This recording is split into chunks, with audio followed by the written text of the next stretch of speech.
3, test. Test. We did an art project called Autarc, and it was a research about the role of art in society. So a quick introduction. Hinde and Nikki. We are part of a foundation called Fraudulence, Fraudulente,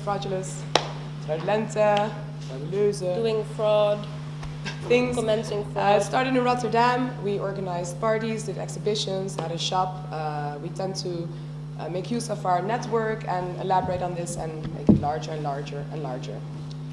So, the project. First the logos.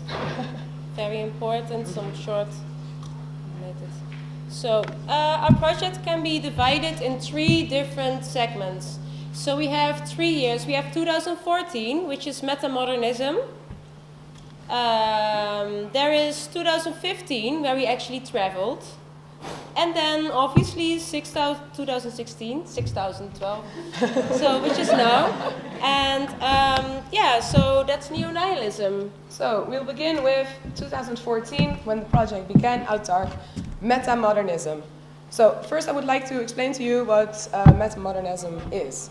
I like to explain this with the allegory of the donkey. We've heard this at a performance of the theater collective Wunderbaum several years ago, and I really liked the illustration, so I just gonna copy it. So you have a donkey. You have donkey number 1. There are 3 donkeys. The first donkey is the modernist one. The donkey has a little hat with a mechanism, with a string, and a little rope, and a carrot dangling in front of it. So what donkey number 1 does, it wants the carrot. It sees the dream, it looks juicy, so it gets up and it chases the carrot. It does not see that he will never actually reach the carrot, so it just runs walk around in circles trying to get the carrot. Hopeful, it's like, yes, I will reach it and I can eat. Then, at some point, donkey number 2, realizes, the postmodernist donkey, that he's been running around for a while now and he still hasn't eaten and he's still hungry. So he sees the mechanism and he's like, okay, what the hell? This is no use. I'm gonna sit down and, I'll never get the carrot anyway, so I try. Then enters donkey number 3, which is the meta-modernist donkey. This is the donkey who sees the mechanism and the carrot, and he's been sitting down for a while, and he's like, yeah, I know I can never get the carrot, but maybe I should get up and try anyway, because sitting around is quite boring as well. So metamodernism basically means that we care about things and stuff. And the same story is for us, like how we felt in 2014 was we cared about things. We cared about all the things that had happened in the 20th century. There was World War II. There was Europe being destroyed. There was Europe being trying to create a new life after that with over-consumerism, capitalism, globalism, all these new things.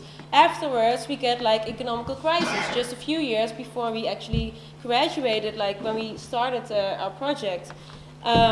There was a time in Holland, for example, we noticed that a lot of people got fired from their jobs. A lot of people started new companies. People were looking for new ways of living, like the new wellness. And so... Yeah, so of course this is not new. People have been trying to find new ways outside a system, and systems have collapsed before. But what we noticed a difference now, that it became quite, in a consumerist way, like quite marketing as well. It became really commercial. For example, when you look at the organic food thing, that all these companies try to gain on this with this conscious way of food, and McDonald's releases organic lettuce boxes or anything. So at some point, the companies basically knew that they had 2 choices. Either they would pretend to be more sustainable and more green, to change their products to get more customers because customers wouldn't buy it anymore, or they would actually go more green and sustainable. Obviously, they went for the first choice, which meant a lot of illusionalism, and hence the consumerist illusionalism, which also goes for the society stuff, that people are interested in utopia, the new world, the new kind of living. Oh, it would be wonderful to live outside with a bunch of friends and family, and to have this little piece of land where we can grow our own food and do some art workshops for our free time. But in the end, we felt like, is it just illusionalism? Is it just the mere dream of this utopia that is enough? Or can we maybe try to go to these places to actually do it, and these people, and try to find out what it actually means. Yeah, so we wanted to see what it meant. All the people we talked to were very enthusiastic. Everybody we talked to, everybody wanted to, oh, maybe someday I would like to get like a little community, and we as well. So, but let's get to the reality. Like, this apocalyptic thing had come, was about to happen, like system failure, everything, like at some point nothing will work, and we have to do it ourselves. So let's get beyond the dream and see what happens in reality. And so the first film we want to show you, because initially we wanted to make a 1.5-hour documentary film about our travel, which would have the research about art in society. Afterwards we realized that that wasn't the right kind of approach medium. for us. Yeah. We wanted to rather do a web series. So now, tonight we will present you 4 episodes, the first 4 episodes of the web series. And the first one is the awkward waltz. Amiga, can you, your computer is Technical assistance. doing what I want? Some switching of the laptops going It on. can never some go always technical right difficulties. with this. So, in the film that we're about to see, we actually interviewed a lot of people. Like, we were very motivated and very serious about the topic. So we did all our best to contact feminist activists in Madrid. We went to fracking, no fracking societies. We went to transition towns, to all these kinds of places. And we interviewed a lot of people on our topic and about what they were doing. And then, so the first episode, you will see only the moments in between. Yeah.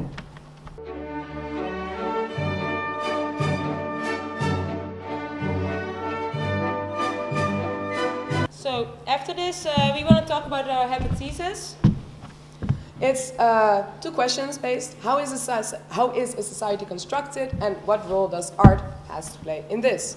So we had a thought. We thought, okay, what role can art play in a society? We thought the answers were actually in a place, a magical place called Art World. Because Art World is a place, there is a lot of space for creativity, there is no rules, it's not based on a function or money or growth in this matter. Art World is the place. Art just is. It's art justice. So we thought, let's look at this magical world and find these answers about these utopian dreams in our travels. And then actually came 2015 when the travel began.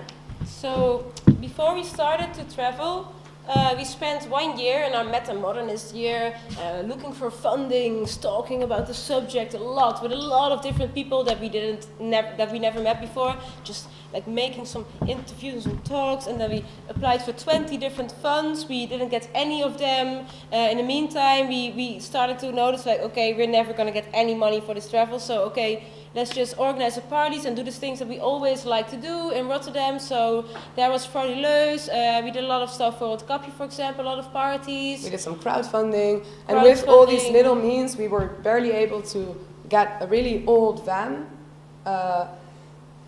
really little in the money for survival, and that was it basically. For so this we had to grande, unrealistic idea. So we had to live from recycled food. The van was, we were quite lucky that we got it for very cheap, but it also meant, a lot of technical difficulties. I mean, every week, from the first moment we started, every week there would be a problem. The batteries died. We had no idea. Okay, there's jumper cables. But then, okay, it's a van, and then new batteries, and then we came quite clueless in this adventure. We're just gonna do it, and we'll see. But then, what happens is you fall on your face. You do. So, and it was not the only thing. We fell on our face a lot of times. We fell on our face when we got into eco-villages, and we were quite excited. Yes, let's go to the eco-village. These are, people who are trying to do something good and self-sustainable living. That's a good thing. And then it became eco-extortion.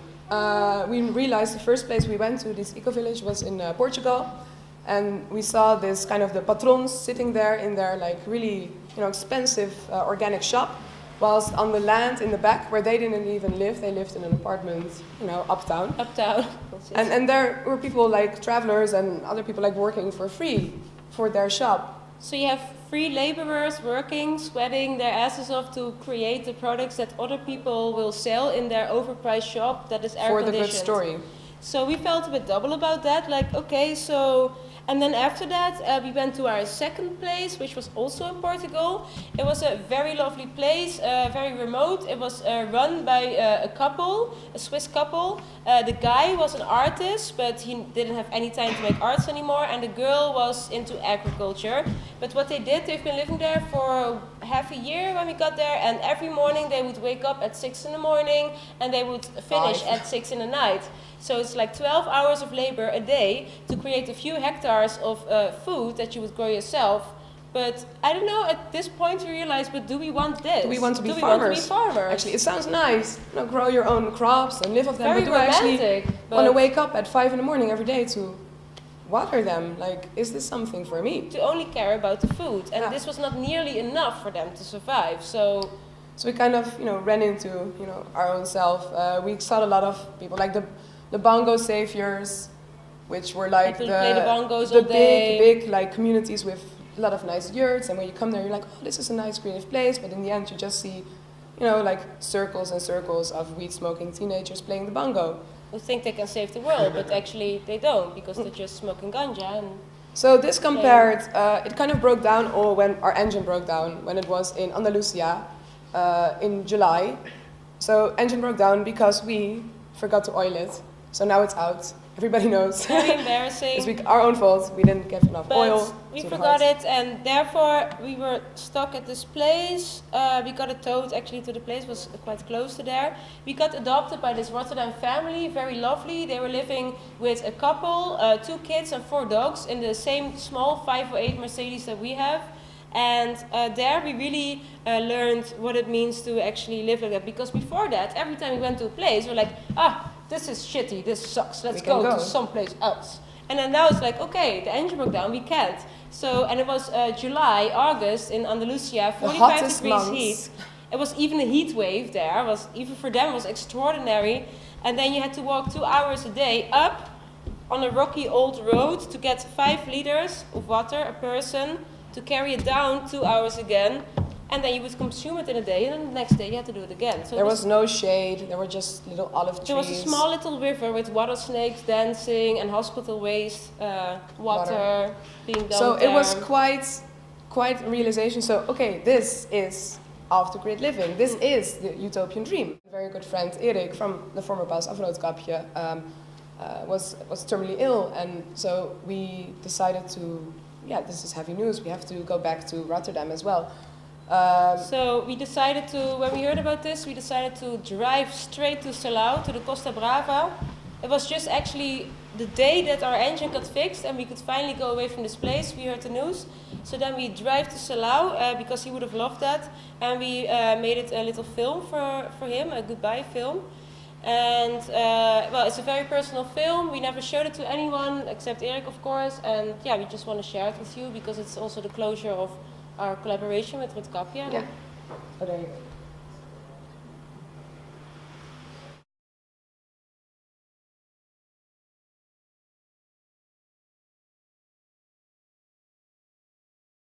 So, in hindsight, a lot of the stuff that we did at some point, especially in Andalusia, we felt like, does art even matter? Because we're in a place where it's only about survival. And we have to keep hydrated, we have to feed ourselves, we have to have transportation. And then something really heavy like this happens, and then... The first thing we felt initially, intuitively of doing was make a film, which is of course like no use at all. Making art. So this is quite beautiful. So we're going to show another clip, which is another part of the web series, and this is kind of about this art and function. So I'll show it to you. It's about, it happens as well when we're in Andalusia in this extreme heat, Mad Max And it's situation. really funny because initially when we were there, we thought that, oh God, we're so non-productive right now because it's so hot and we can't do anything and we can't even think or read or study but then we just had talks, a lot of talks on the table and we filmed this, and in the end this kind of footage was very valuable and very significant for the project.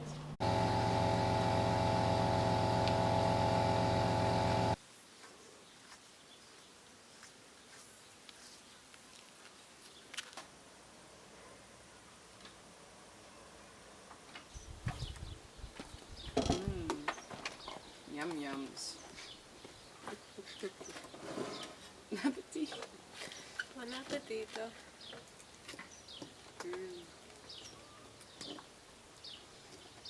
Ook een leuke touch met de zwarte zaadjes die op de klietjes doen lijken.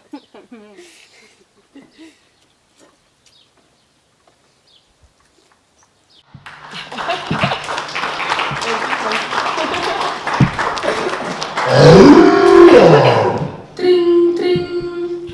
Hello? So the curtain I'm talking about in the film is this one. It's still in the van today, and I will pass it around so you can all touch it, feel it, and see what it's all about. The curtain, which was very useful. Thank you, Hinde, once again. Very useful curtain. All right, so then we are ready for the final step, the final year, 2016, which was neo-nihilism. Oh, yes, I forgot, I had a quote. There was a quote. There was a quote, but I actually forgot to write it down, and I didn't memorize it. So, but it is very nice. It says a lot about... It was a very lovely quote. It said a lot about needing big stories and something to believe in, and it was very powerful and very personal. Had quite a kick to it. And most not was... there now. It is not there now, but the gist of the quote was that we need big stories and something to believe in again. So after all this, and when you experience all these things and you have such grand ideas, and then in your mind it kind of fails in a way, it's like, how do you cope with this? How do you return back to these adventures and not have this forceful project you have to work on? So how do you find satisfaction again? And in then other parts? hence we welcome the neo-nihilism as a kind of post-meta-modernism. So it's modernism with all the big stories, all the dogmas and all the answers to everything. And it's also kind of the post-modernism, we don't give a shit. But then coming from the year 2014, which we talked about earlier, afterwards we came to a place and we felt like, yeah, a lot of shitty things happened. There was a lot of failure. Like the interviews were awkward. We were not filmmakers, so filmmaking is hard. Yeah, and engine broke down. And So when we got back to finish our project, actually, when we returned from Rotterdam to pick up our van and continue the project, we quite quickly decided, okay, the project really is finished. So we decided, it was awesome also, we were, okay, this is done, we need to go home and figure this out in the after process.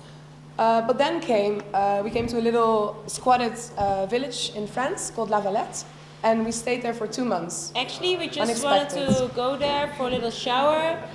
First we stayed in Lamine, and then afterwards we're like, okay, forget it guys, project's over, we're gonna go back to Rotterdam. I mean, Leonie, also thanks by the way for Yes. wonderful Leonie, who is right Who's in the there. back registering she it. was traveling with us for the last 2 months, or actually the last, one Not so month. much, Yeah, it was really, really wonderful. She filmed a lot of footage, and she's a great companion. And actually, after she left, we were like, okay, either we're gonna kill each other, or we're gonna go back to Rotterdam and get it over with, finish the products. So then, okay, one little shower, and then we just go. And then, there was Valette, and we just stayed But there then for 2 months. and then we got in this kind of escapism, and that was really the neo-nihilistic highlight, that there was a lot of beer, a lot of friends, a lot of now living. When the moment you let go of these things you have to do, really, then it becomes nice. But then it becomes also, an excessive. So it really becomes escapism. So when we finally did get back, we figured we need to figure something out with this failure and this acceptance of the failure and how it, in the end, now relates to success. So you have this triangle. And when we accepted this failure, which is, when I say failure, it is not a negative thing, because the footage you have seen and what we've shown you has a lot of value and truth to it. So more than when we would try to make it something that it is not, like a very meaningful documentary that would be on Sundance Film Festival and we would go to glamorous movie premieres, and this is not valuable, not in our perspective. So this failure is not a bad thing. It's also a big theme because our hypothesis was that art would save the world, maybe. And then everyone's like, no, art doesn't even matter. I mean, if you're just surviving and then if you're in a place. And so the next film we want to show you also is about this, because It's a performance that we did. It's a lecturama.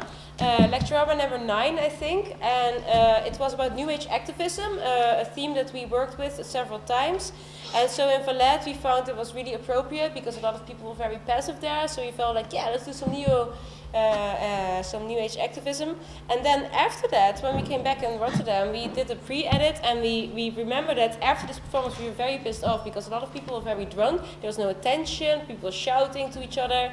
But so in the pre-edit we found this one little part of the performance where you can see us both like standing like this, waiting for people to shut up before we can continue our performance. And afterwards, in the final edit last week in Berlin, it's like, okay, starting to listening to what they're actually saying to each other. In French. Turns out that what the audience is talking about and why they're shouting is because they want to understand the performance. So actually they're talking about, but what does it mean? What does it mean? So we're going to show you the film, and it's with subtitles, and the subtitles are about the things that you hear the audience say to each other. Into something else. Vous comprenez qu'est-ce que vous dites? Bah non, tu veux dire que Il faut changer ta forme, shape-shifting. Tu changes ta forme, donc c'est un autre truc. Yeah, so that was quite confronting. Like, okay, they're actually talking about the work. That's very positive. So this keeps coming back from is art necessary, and we keep going back and forth from no, it's a failure, to no, actually it does mean something, to it keeps going back to this triangle of failure, acceptance, success.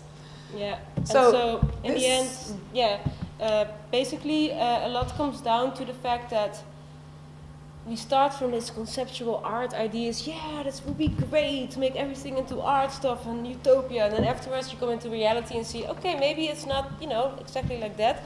And that will be the second part of our program will be about that. But before we come to that, because it's going to be quite interactive, we would like to give the opportunity for like a round of questions. So if anybody has something they want to ask or comment on, or say or sing or shout or dance, it's all now. You can do it.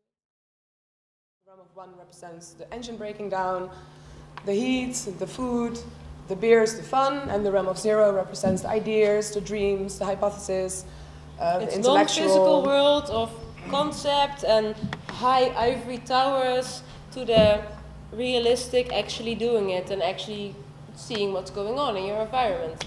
So this is in Leipzig, this was last month, and where we actually battled these things out in person, me and Hinde. And also a trailer park there, like a Wagenplatz, where people live in vans, just outside the city.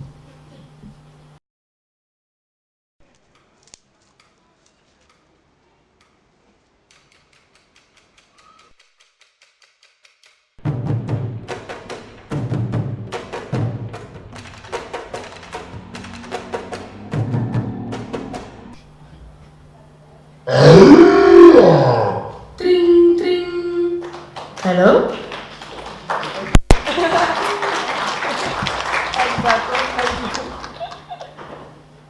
Yeah, so we will do this later with you guys. So Get prepared, get ready. Get mentally ready. First, we want to give you a brief introduction to the concept of the 1 and 0. As you can see there in the entrance hall, we have an actual 1 and an actual 0 flag, like 2 flags of the 2 realms hang there. For example, okay, 1. If you look at the number 1, it's a dot connected to another dot. It's a line. Yeah, when you look at 0, it's just 1 dot. It is not 1 dot connected to another dot. It has no line. It has no motion or direction or anything. It's just there. Whereas 1 always has motion and direction. It's kind of like an arrow. If you have to cross a certain space and time to go from A to B, it means you're going somewhere. So you have a goal, you have a function, and it's travel. and you can make a clock with these two. So whereas 0, it's like infinite when you walk on the edges of a circle. You don't know left or right, you don't know start or end. Also, when you talk about 1 and 0, you cannot escape the fact that you also have a penis and a vagina. So the vagina, of course, is the circle. Also in mythology, the circle, like femininity, was represented by the moon, by the found moon, by magic, by madness. And then the one, the phallus symbol, is more like Chronos, like the Greek god of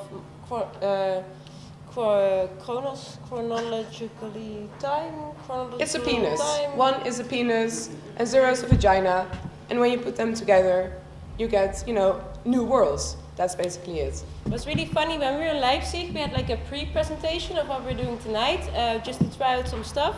And actually, after the presentation, we asked about questions. Nobody had questions. But then afterwards, when we came back to collect our stuff again, we heard that actually the organizers removed our work because that work you see there was the removed the by... 2 flags that you see there, they were removed because there were transgender persons who felt offended by our work because when we asked about it, they said, yeah, don't you know, obviously, that binary code is something that offends queer feminists. And then we felt very weird about that, and also it's kind of interesting idea, so that's why now again we want to point out that it's not political, it's just a thing there is. There are ones, there are zeros, there are penises, vaginas, to and make you babies you need like 2 elements, like you can have 2 1s and 2 zeros, or you can have like 3 zeros and 1 1, but still, there's always going to be a combination of ingredients to either of those 2 elements. So also when you talk about binary codes, we also have a nice little clip for you, which is interesting because it's let me see. It's an old type. It's an old calculator which divides the number by 0, and what happens?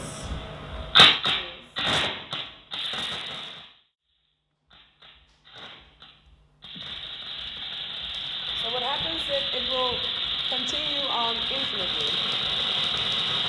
So this is interesting as well. When you talk about binary codes and coding and computer and programming, that they need the 1s and the 0s to create new worlds as well, because it's based on this world.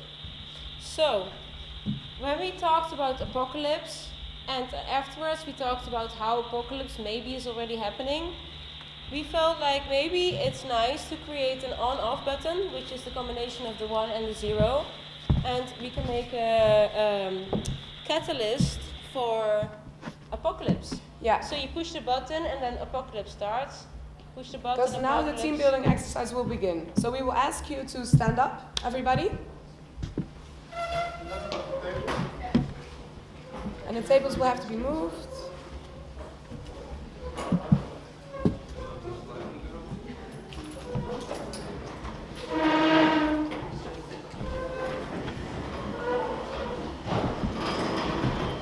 So what we're going to do is we're going to form 2 teams.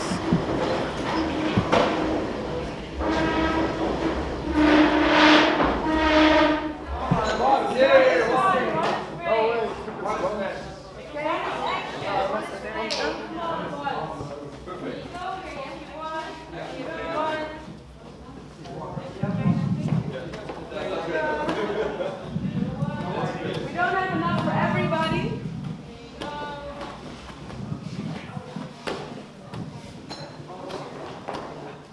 So listen once, what I want from you is function, I want goals, I want Zeros. What I want from you is intuitive, some ideas.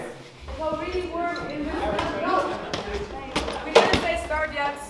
Keep the balls and keep it until we say go. Okay, So, listen up. There are some rules though. You might feel now comfortable with your side, but there is a catch. Please listen, because there are rules. There is a catch. You are comfortable now with your realm, but when we say switch, you have to drop instantly your weapon and switch sides and get the other realm's weapon. So, when we say switch, switch sides and weapons and battle, and when we say battle, you battle again. So sticks, All right. sticks, let's go guys! All right, Let's so go. battle! Go!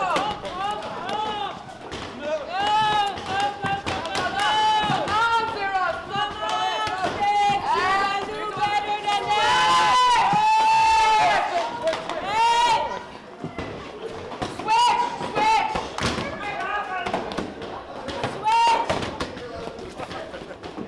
All right, Come on, sticks, let's go! Do it, you can do it! frustrations. Get out those sticks and punch those Three, fucking two, one.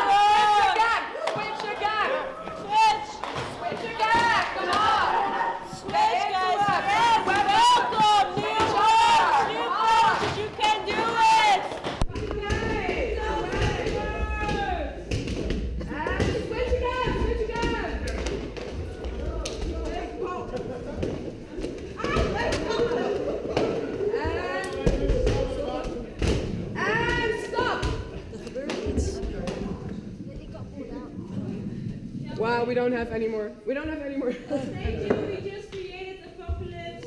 Because this by creating this chaos, by referring the ones and the zeros to each other, we now find ourselves in a state of zen, if you will, because we made a symbiosis. We made an on and off button by combining the 1 and the 0, and we reset the apocalypse. So thank you for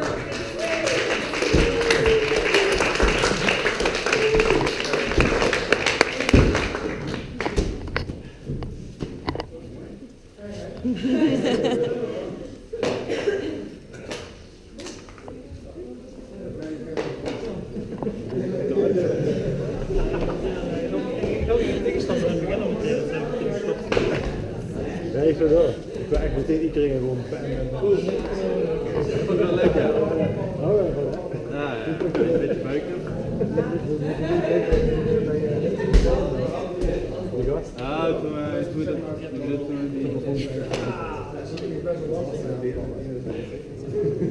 ik had gelijk zoiets, echt zo bij Paul. Stroom dan.